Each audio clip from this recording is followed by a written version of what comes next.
Speaking of reliability, a podcast with good friends talking with you about reliability engineering topics.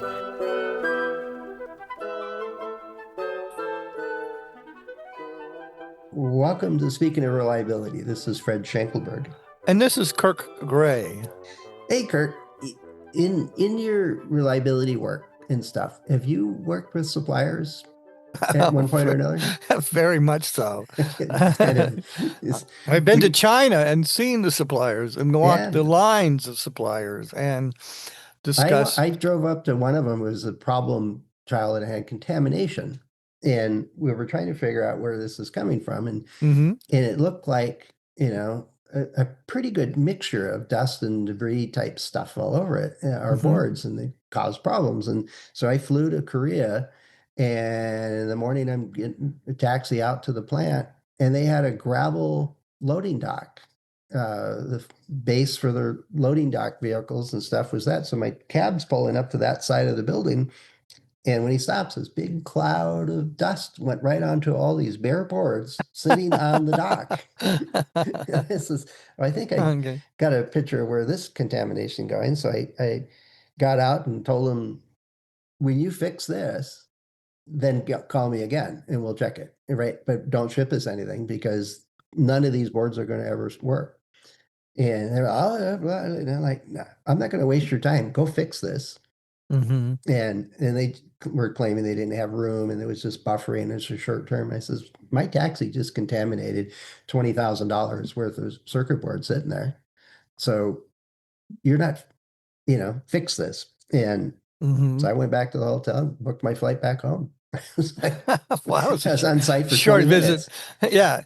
It's like the story of a guy who knows where to hit the machine to get it to work, Yeah. Where to put the pencil mark, things like that. I wish I could have charged as much as he did, but but the idea is that, and I had this the other day, is like, people tend to believe or want to believe that their suppliers have them in their best interest, that they're going to create this op amp or they're going to create this widget or this microprocessor such that it'll work in your environment. And I said, no, stop right there.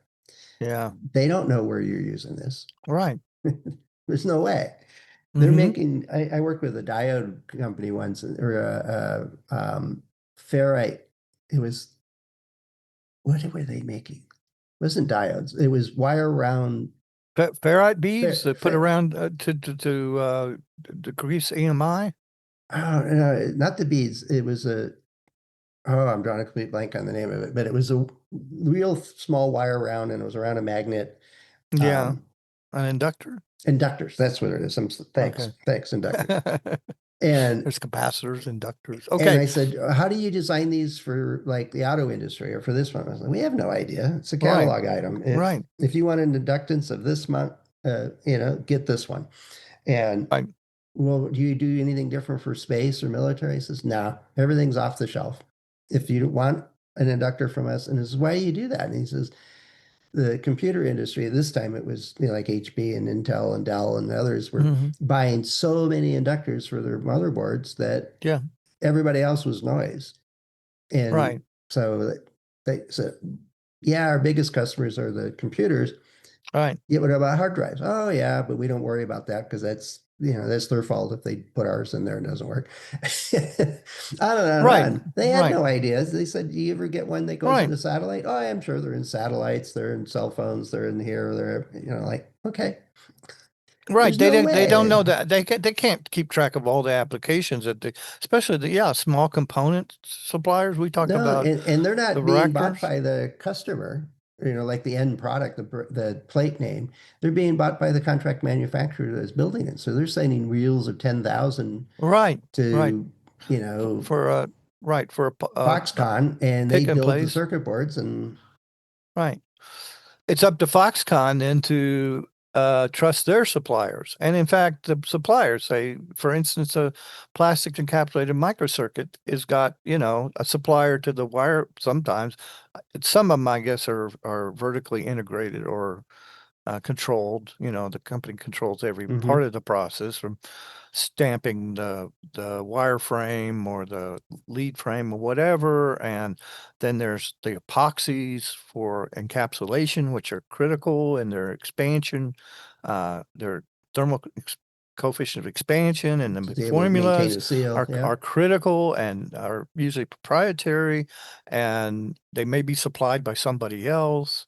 Uh, we've talked about electrolytic capacitors and the electrolyte, whether Mm-hmm. that was maybe supplied by another chemical company or whether it was controlled by a Nichicon or whoever the capacitor maker was. Uh, they've got, it's a long chain of suppliers, and you don't know after maybe your first one, Toshiba, that you buy the diodes from, how Toshiba controls their suppliers, Yeah. the raw materials that are put into these And, things. and and we've both seen, supplier audits and supplier selection processes that say, well, how do you manage your incoming materials? What kind of requirements do you flow through to them? And there's Right, some talk about that, usually in a conference right. room with nicely prepared slides, and then you walk out on the floor and realize that there's a load of, that was a fairy Right, tale.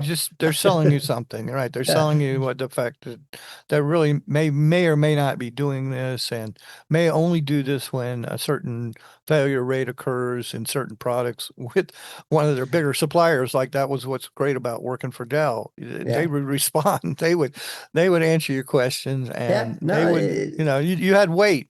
Whereas you your had little some, but supplier, like a one component supplier that made voltage control oscillators I worked for, they got a reel of, maybe a thousand of their Baractor diodes were blown, were failed. So, yeah. uh, are they going to is Toshiba going to react to a little company that makes maybe $1 million in sales a year? No, not at all. They don't get, Well, no, that's a subject for another episode. How do you do that? It's not based on volume. You don't have a dedicated project manager for your company and stuff like that. Yet, if that company is worth their salt, they're going to say, what did you see as a failure? It blew up. It exploded. We need to know more about that. If nothing else for their own process improvement. And it's before Dell calls them and says, hey, your stuff's blowing up. And then they have to react. I think there's well, value in you got to try. Now, the other well, you hand got of to this, try, but the other part if of you this don't have though is if you economic weight. only trust your supplier and you say, hey, we had a failure, and you just package it up and send it back to the vendor, I don't know. Over the last 20, 30 years, there's been so much pressure on suppliers to reduce costs. They Right. barely have engineers to design their systems. They don't have big failure analysis labs anymore. They don't have a bunch of people dealing with giving you an expert report on why their system failed. And there's an inherent conflict of interest. It's like, it's user abuse. You shouldn't have designed your system that way. You didn't send me the circuit board. You sent me one part. Right. It got over voltage. I don't know where the Hmm. voltage came from. I can't help you. Right. Right. Well, that's true. We talked about, EOS. Yeah. What is it? ESD. ESD I and have the board sitting in my hand, and I'm calling him to say, electrical overstress. yeah, Yeah. it's ESD, electrical overstress, or it's electrostatic discharge, Oh, and yeah. it's what it is. And I said, Well, they don't know where really? it came You can from. tell from here? He goes, oh, it's always that. And like, okay, how about this broken lead that had a fracture? You can see it here. And it was Right. before we had easy access to all these cameras and stuff. So I'm not going to send it to you because you're not going to help me. I'm going to go to another supplier and get something from somebody else. Like, no, never mind. You're just not even trying. Yeah, well, it's like I took the Varactor and went to a failure analysis lab that could do a cross section Hmm. and a dye and do X-rays and polish it down and go, and it became obvious. And I don't know if I sent those to the Varactor manufacturer and said, this is a failure. I tried to more convince the internal management that this was a previously damaged component that was put Hmm. into the product, and that it didn't happen on the line. And the crazy things that they came up with to explain it, that there was an electrical storm that day and a lightning strike went through the system and went through all coated this tube. went all through these oscilloscope test systems and measurement systems and only zapped this little varactor inside the voltage control oscillator, which was about, quarter inch by quarter inch big. Yeah. And I said, no, that just can't happen. But, they want to believe what they want to believe to kind of dismiss, being, It's not our fault, man. it's not our fault. Right. So, and then one time, and it's almost fraudulent. Oh, well, it was fraudulent. They said, that the manufacturer, by taking the component off the board, had overheated it, and that would be required that the customer send back the whole circuit board, which was a huge assembly. Mhm. So, they were just doing everything they could, and eventually they were shut down by the SEC and they're dissolved. Yeah. But it was just fraudulent. It was just Now, amazing. part of it is that, the people who are working for are component suppliers. I mean, I've worked with a good number of them over the years. They're good engineers. They're trying to do their best. There's, Right. they're trying to help, gazillion different customers, and they don't Right. get the full picture of what's going on. Right. And they're limited resources. I don't blame the people that I've worked with at all.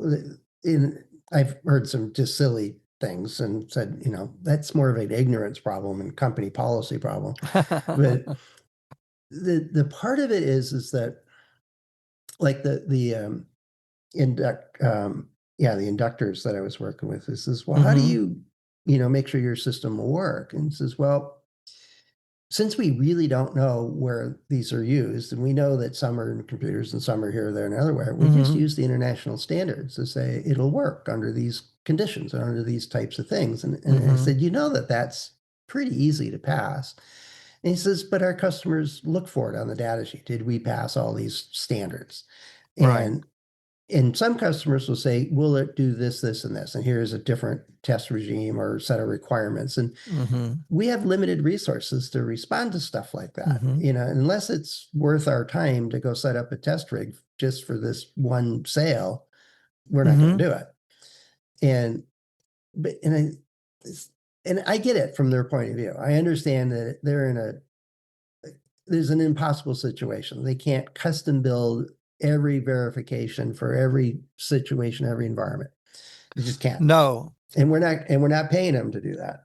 That's why it's a really good idea for the OEM that's going to build the full system to, if he has a choice of component manufacturers, what we would do is a mixed build, and different components have different margins on them. In fact, you never know what a company has to, as far as the margins that are built in to be able to make Those sure. aren't on the data sheet. What's that? They're not on the data sheet. No, and they'll never tell you what it's really capable of, but can be significant differences in the same component type and how much margin they have, depending on how much the company has over-designed it, or not over-designed it, but made sure controlled their variability, or right, control the variability, and so that they have more margin, so that they can have less dropout or less failures in the final test. And they, the Six Sigma idea that there's plenty of room on either side. I know you like statistics. I did. I know that.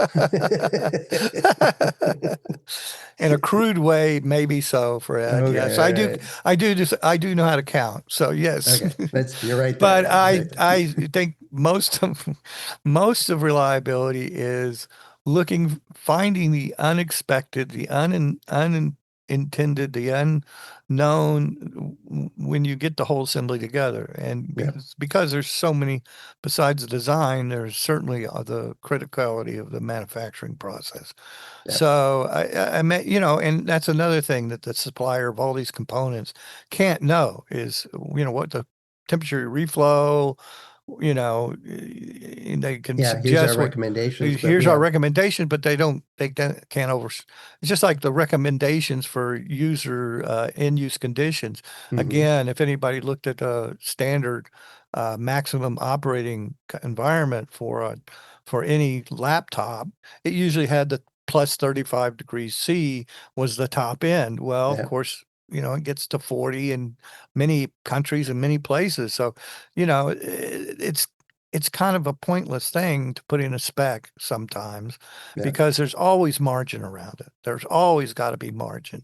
And that's where you can only find out by usually doing the testing yourself and doing some comparison and what I call comparative limit analysis. That if one set of components in the board or one power supply has more margin in it, it has a very good probability of being more reliable than others if yeah, everything in that manufacturer's supply chain is under control and that you can trust the supplier, that he's trusted his suppliers, and that yeah, they all have some control down the line, yeah. all the way down to the, Raw material extraction. yeah, FR4 material, the Yeah. printed circuit boards, the through hole plating, Oh, whatever. the flame retardant and the epoxy. I had that Yeah, come up as exactly. an issue. It was like 5, 6 steps away. But it's part of it is that we won't be in business if we don't trust our suppliers. Yet I often advocate that you need to know quite a bit. So when you talk to a supplier, say these inductors, Right. is the wire they wind has got a very thin insulator on the wire. And it's in the wrap, those wires are supposed to be separate. If you get a nick or a short between two wires, then the Mm-hmm. inductance changes because you have a Right. different winding. Right. And I'm watching them do it by hand. And there's some fingernails out there. And they go, Right. yeah, fingernail nicks are our biggest thing. And Right. why don't you automate this? Because we make 18,000 different ones. We don't have an ability to automate all of this system. Yeah. Like, okay, I understand. Um, but it's if you don't know that that's a source for the thing for types of failures and you're assembling your units by hand, you're very likely going to nick that wire if you're not paying attention to your handling of those components. Mm-hmm. And even if the supplier did a great job, you could cause the problem. Or dielectric or multi-layer ceramic capacitors. Well, just taking that wire, the manufacturer of the wire who also Built the spools, yeah. coats it has, his goal is not to use as thin a coating.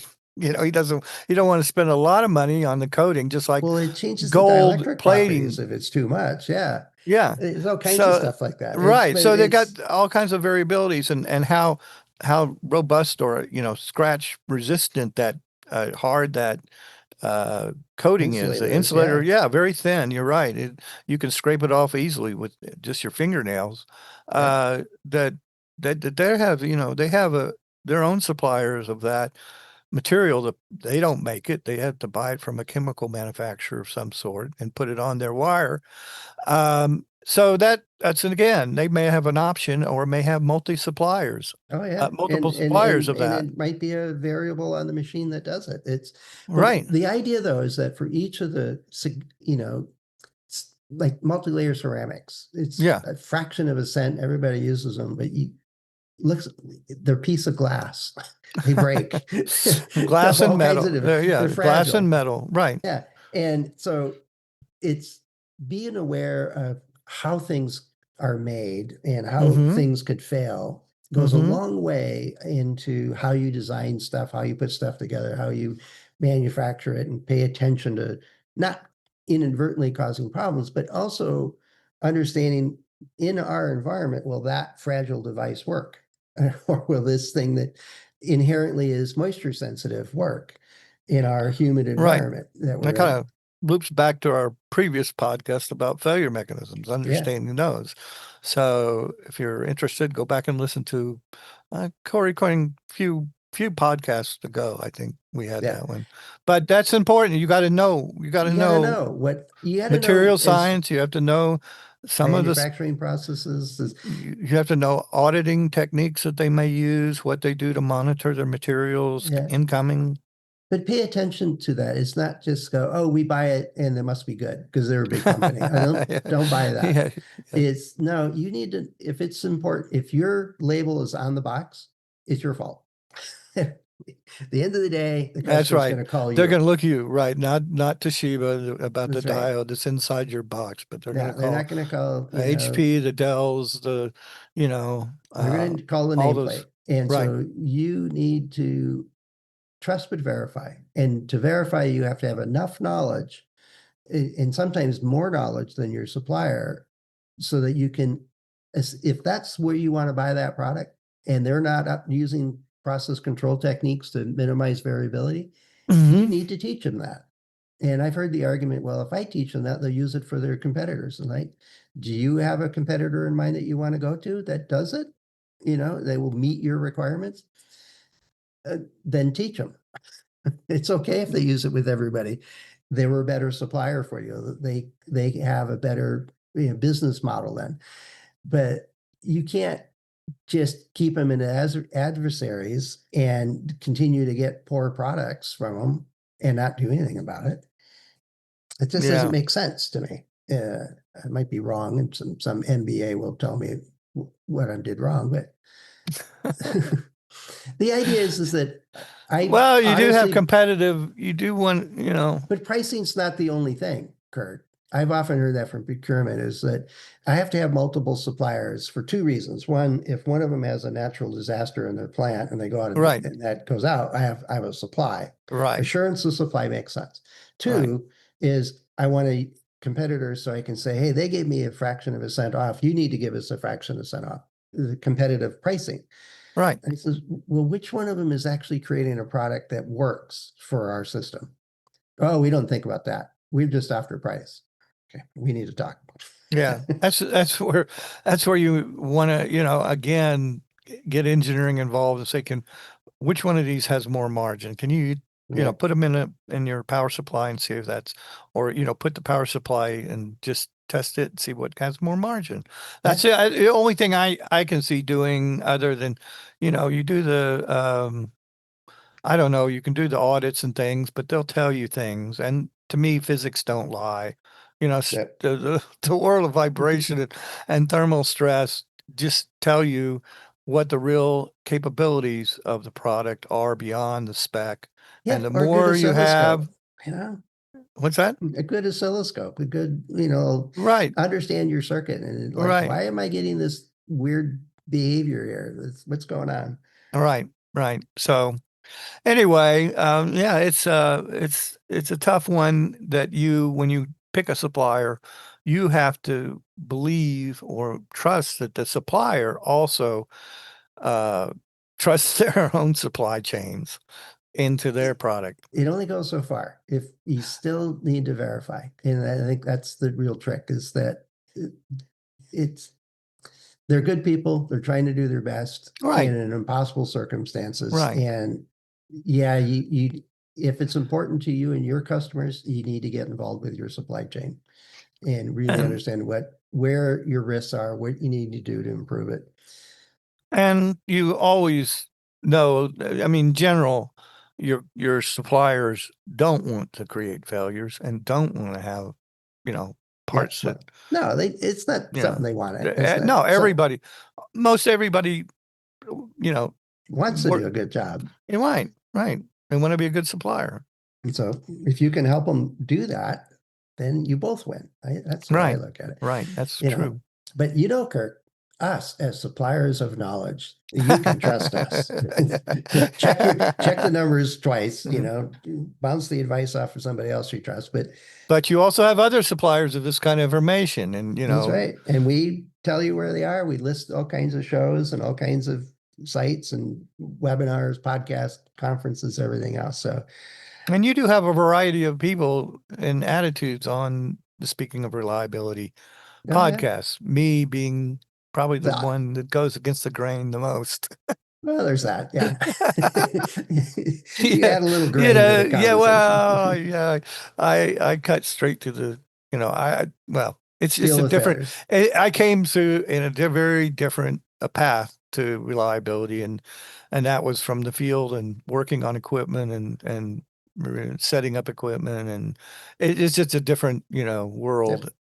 But No, there's nothing wrong with that. And it brings a fresh perspective to the conversations and their approach to right. reliability engineering. And I don't there's nothing mind. wrong with that. I'm not gonna change I mean, I'm always open to new evidence. Somebody show me, and and they showed me data that supports that. That's great. I'm not saying I'm a closed book about that. Yeah. It's just that it's my experience in watching this world for 4 decades now, at least.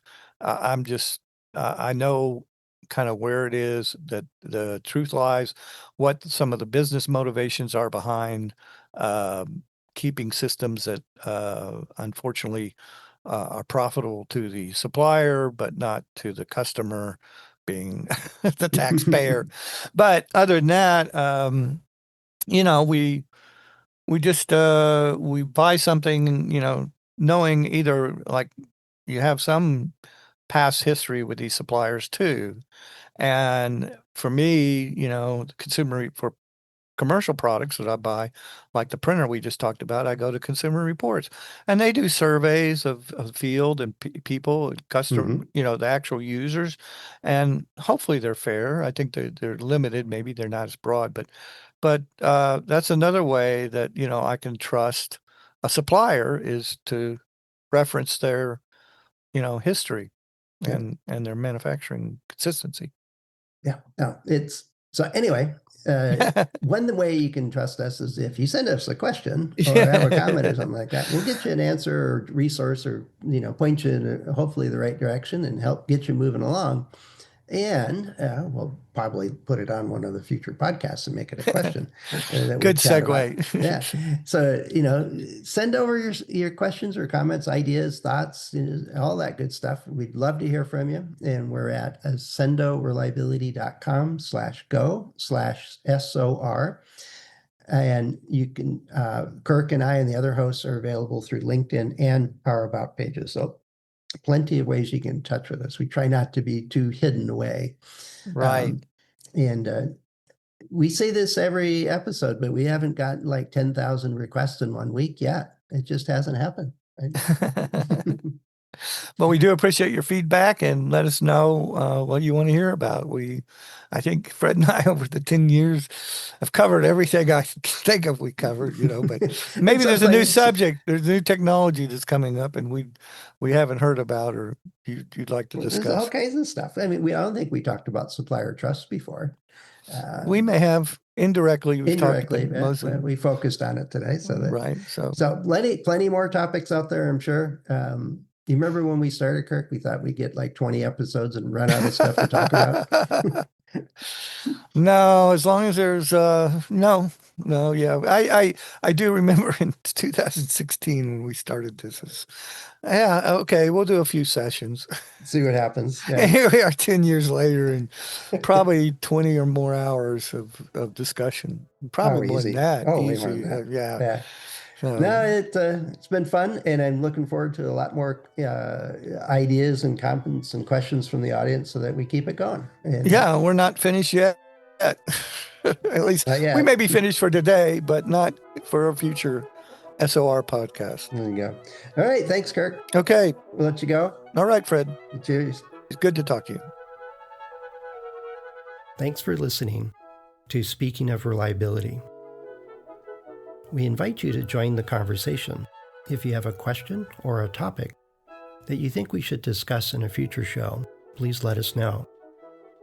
You can find a comment box below the episode show notes, or just leave a note as part of a review on iTunes.